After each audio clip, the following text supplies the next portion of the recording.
Hello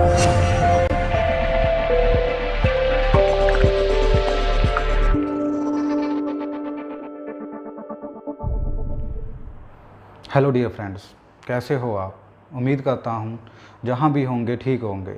मैं doctor Jagdeep आप लोगों का मेरे यूट्यूब चैनल होम्यो केयर में फिर से स्वागत करता हूँ। तो दोस्तों, जो मैं आज टॉपिक पे बात करने जा रहा हूँ वो एक कॉमन सी बीमारी है जिसका नाम है एसिडिटी, जहाँ इसको हम एसिड रिफ्लक्स भी बोलते हैं। एसिडिटी क्या है? एसिडिटी है एसिड। तो आज हम इसी के बारे में बात करेंगे। ये क्यों होती है, अगर हो जाए तो क्या क्या हमें करना चाहिए, और बेस्ट होम्योपैथी मेडिसिन कौन कौन सी हैं। जैसे ही हम कोई खाना खाते हैं तो हमारे पेट में जाता है, किसके थ्रू? फूड पाइप के थ्रू। तो स्टोमक में क्या होता है, पेट में क्या होता है? गैस्ट्रिक ग्लैंड्स होती हैं। गैस्ट्रिक ग्लैंड्स क्या करती हैं? ये सिक्रीट करती हैं एसिड को। क्यों सिक्रीट करती हैं?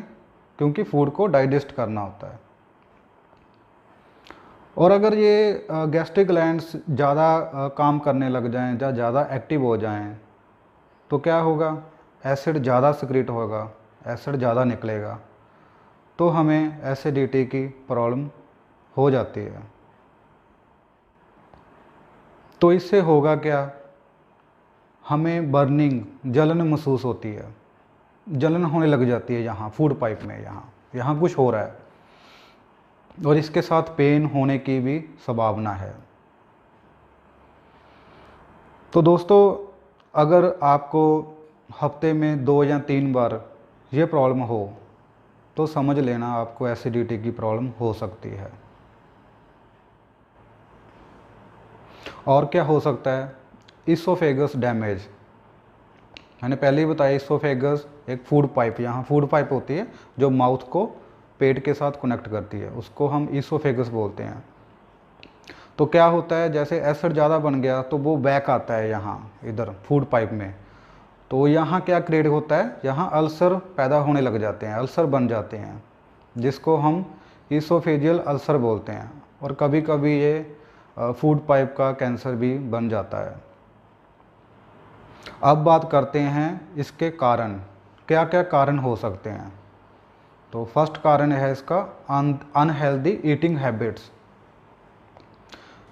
जैसे skipping meals, eating irregular, eating just before sleeping, अभी अभी खाना खाया तो सो गए, कंजप्शंस ऑफ स्पाइसी फूड, ज़्यादा मसाले वाली चीज़ें ज़्यादा खानी, तो उसके कारण भी ये एसिडिटी बन जाती है।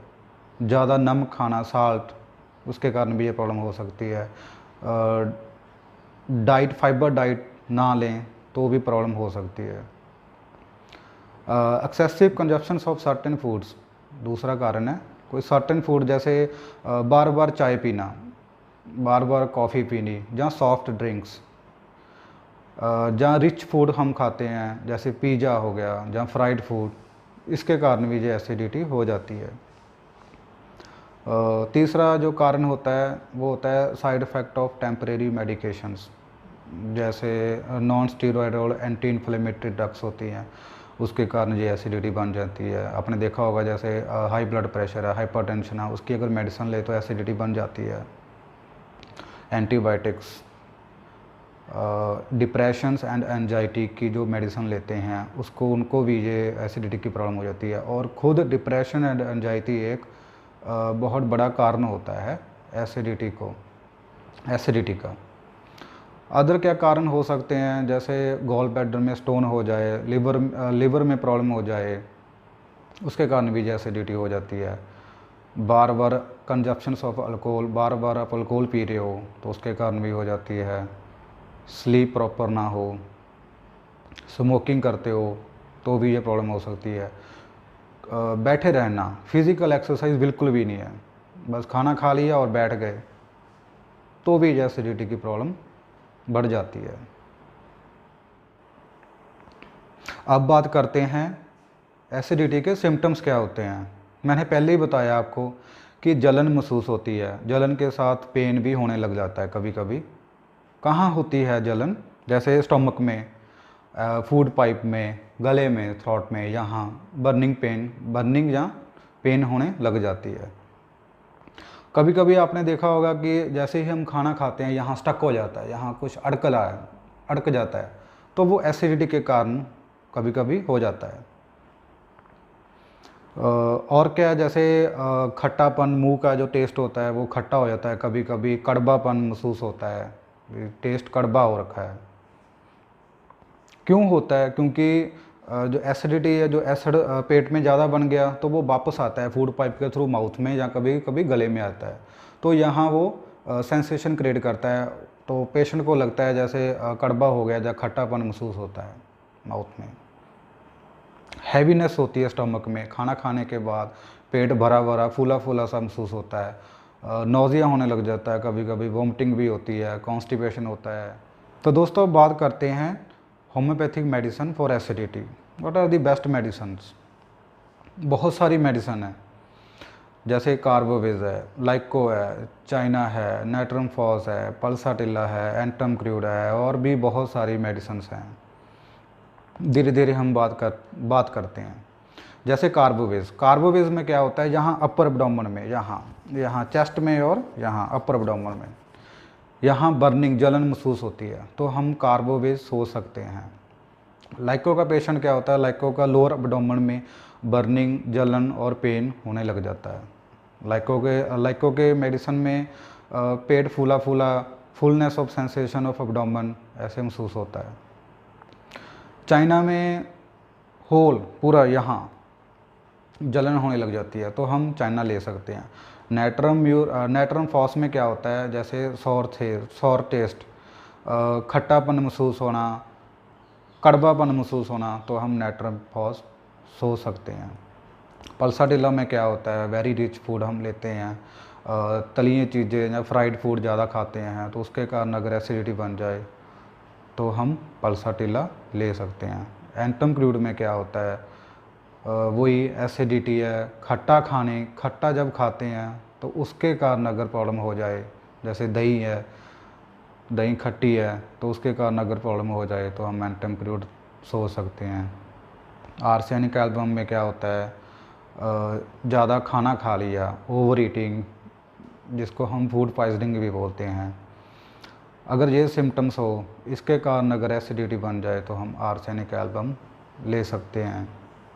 आगे है मेडिसिन कोलोसिंथ में वही एसिडिटी और बर्निंग तो सभी मेडिसिन में है। इसके सिम्टम्स और क्या होते हैं, सिम्टम्स होते हैं दोस्तों मेडिसिन्स के अलग अलग। कोलोसिंथ में क्या होता है, उसको पेन तो होगी, जलन भी होगी, रिलीफ कैसे मिलेगा, आगे झुक के, डबल बेंडिंग, अगर आगे झुकने से उसको रिलीफ मिलता है तो हम कोलोसिंथ ले सकते हैं। नक्स वोमका में क्या होता है, कॉन्स्टिपेशन है, खाना खा लिया बैठ गए, बस बैठे रहना, कोई फिज़िकल एक्टिविटी नहीं है, अगर ये प्रॉब्लम है तो हम नक्स वोमका ले सकते हैं। बार बार नक्स वोमका में क्या होता है, बार बार स्टूल की डिज़ायर होती है। अगर दोस्तों ये कोई भी मेडिसिन हेल्प नहीं कर पा रही तो एक मेडिसिन है कैरिका पपाया है, जो पपीते से बनती है, एक फ्रूट है पपीता, उससे बनती है। अगर नक्स वोमका फेल हो जाए, चाइना फेल हो जाए, कार्बोविज फेल हो जाए, तो हम इस मेडिसिन को सोच सकते हैं। तो दोस्तों मेडिसिन्स के अलावा आप नारियल का पानी भी पी सकते हो। नारियल का पानी एसिडिटी के लिए बहुत अच्छा माना गया है। ये आपकी एसिडिटी तो ख़त्म करेगा ही, साथ में इम्यून सिस्टम को भी बूस्ट अप करेगा। एसिडिटी आगे ना हो तो हमें और फर्दर क्या करना चाहिए, हमें डेली रूटीन जो अपना है उसको चेंज करना पड़ेगा। जैसे प्रॉपर डाइट हो, गुड स्लीप हो, अगर मोटापा है तो उसको कम किया जाए, एक्सरसाइज करें, सोने के 2-3 घंटे पहले खाना खाएं, खाना खाने के इमीडिएट बाद पानी ना पिएं। अगर अल्कोहल पीते हो तो वो कम कीजिए, स्मोकिंग कम कीजिए। तो दोस्तों आज के टॉपिक में बस इतना ही। उम्मीद करता हूँ आपको एसिडिटी के बारे में कुछ जानकारी मिली होगी।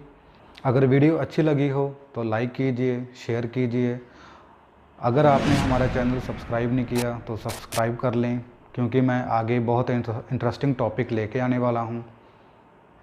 आपका कोई भी क्वेश्चन हो तो आप कमेंट बॉक्स पे पूछ सकते हो। तब तक के लिए अपना ध्यान रखें, स्वस्थ रहें। नमस्कार।